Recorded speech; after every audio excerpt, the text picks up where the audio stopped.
Hello everyone, Popper here again on Wednesday the 25th of July. Well, it's only a few days since my 13th of July ramblings, but it feels very appropriate to come back through again because there is so much happening and so much visible on many scales for people and also for the earth. So it's very interesting, when I listed the way the metaphysical impact is hitting people on the 13th, the challenges that people were having in the physical with their bodies. I was with a group in Tarporley in Cheshire on Saturday, lovely day, and speaking to the people in that room. Most of the people were experiencing the challenges that we talked about before, so it's always reassuring as well as quite eye-opening to see how much this is impacting on people too. So on the 19th we had a unique planetary alignment which came into being. All of the planets were on one side of the Earth. Now, it's the first time, well, when this has happened over the last 120 years, it's happened 6 times. 5 out of those 6 times has seen increased volcanic activity and on a massive scale. So we're in that period right now. 19th of July, that one happened. There's a great app called let me have a look, Cosmographia as well. If you want to keep an eye on things like that, it's really quite fascinating. Just to check in on that.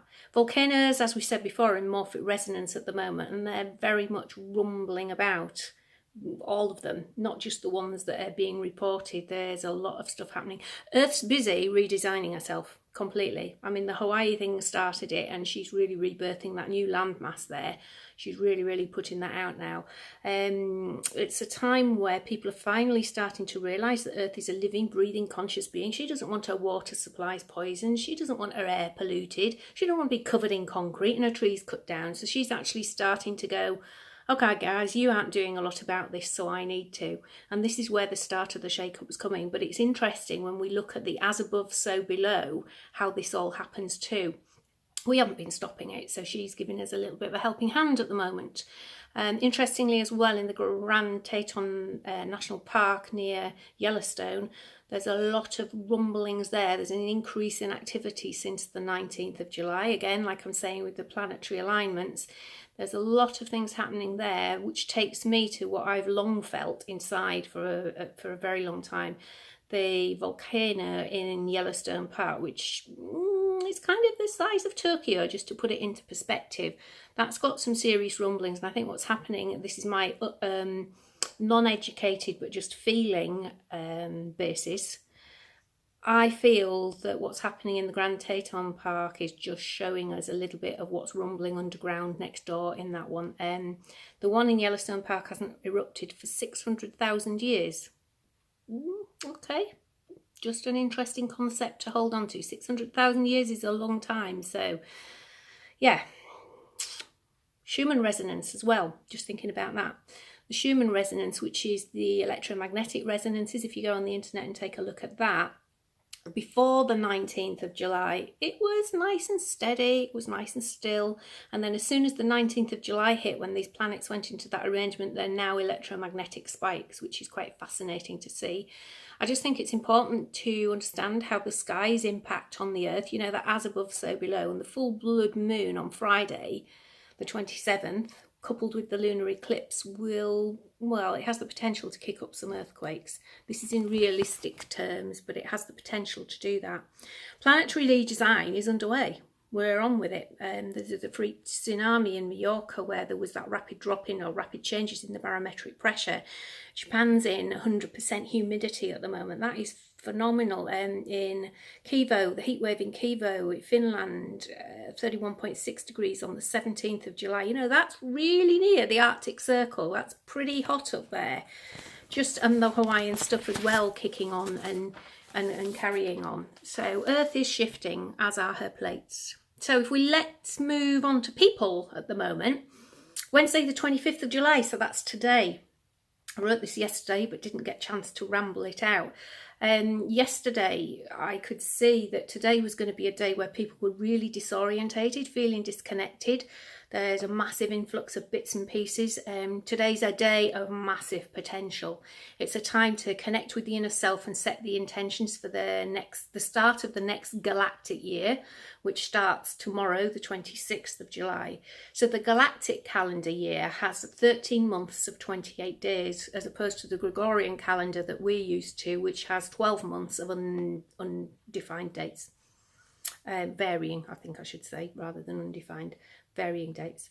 So 26th of July with the galactic new year, that starts when Sirius, the brightest star that we see in our night sky, lines up with starts to line up with the Lionsgate portal.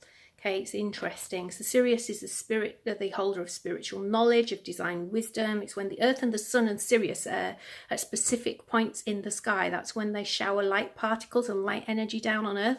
And that's when we get a lot of more people sensing the metaphysical, getting awakenings with their third eye, opening the mind, bringing heightened awareness, new insights, and generally raising overall consciousness. I mean, this time it's to raise the overall consciousness of the planet. So this is a time to enhance integrity, truth, and clarity, and positive and pure actions in the hearts of everyone. It's really important time. It's a really important time.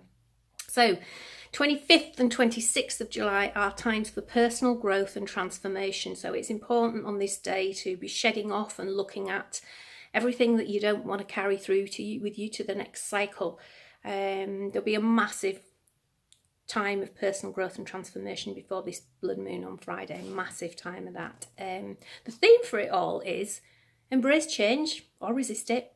Matters not. Change is coming anyway. We're on with that change. So use these days before to have quite a bit of introspection time.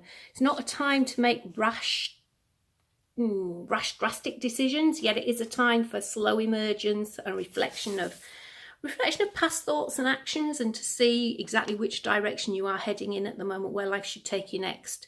If more of the same is not acceptable, well, now is absolutely the time to change it, absolutely, and to release old blockages. And I shall be doing some work on myself this evening too. Also, 26th, Mercury goes into retrograde. That's always an interesting one. Kicks up the stuff with technology and mobile phones and payment machines and things like that, because it's the planet of communication. So with the longest eclipse as well, and everything's stacking up at the moment, there will be some irritable, tetchy people about. So just be aware of this. The police and the hospitals are, because even on a normal full moon, the days before a full moon, you can actually look and their workload goes up, the anger and the beatings and the battings and the bits like that. So it would be very interesting to see some stats with all these alignments in place, because there will be some tetchiness about. So just be aware of that and watch it with amusement when you know why it's there.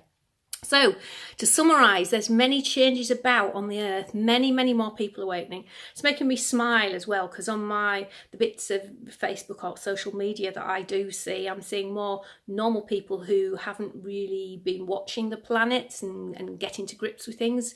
There's more awareness of this now, and seeing posts shared of more metaphysical stuff, which pleases me greatly, and positive sayings and things like that. So, very good. My mailboxes are jammed full, and my answer phone is jammed full of people's experiences, and it's just, I love it. Please keep them coming. It's just incredible. I love to hear it. I love to see it. It's brilliant. So, if anyone's heard tropical bird song in places where tropical bird song isn't normally, this is one of the things that's coming through too. It's very specific, it's very high frequency. This is happening around the globe where there are no tropical birds. A 70-year-old client drove down off the moors last week, and she was really shaken. She's what I would call a normal person, but she knows I understand these things, or rather work with them. I wouldn't go so far as to say I understand them.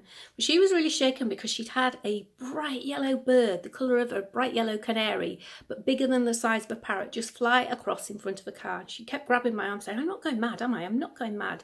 No, there are many things happening, and many more creatures becoming becoming apparent. It'll be interesting to watch as this unfolds, but that was quite interesting because this was what I would term a normal lady. Rainbow clouds are becoming more apparent. I don't mean rainbows, I mean clouds that are refracting the light. They're usually quite small and puffy and like cotton wool balls, but they've got this lovely gold tinged rainbow light on them. So we're getting that shone down in certain areas too, so keep your eyes on that. People are finally seeing there is more than one moon, because the moon isn't what people think it is. It's been showing itself low in the sky at times when it shouldn't normally be visible, and people are knowing that they are seeing more than one moon, and sometimes it's disappearing. And when we had a connection to Source, and Source was channeling through and speaking to us, it actually said, when we asked where the moon went, it said, is it the moon that's disappearing or is it you? Which was quite interesting. And of course, there's the 12 moons of Jupiter, which have recently been discovered as well. There is more than one moon. Keep your eye out for them. There are a lot more than one moon. There are many, many moons. So this will become apparent soon too.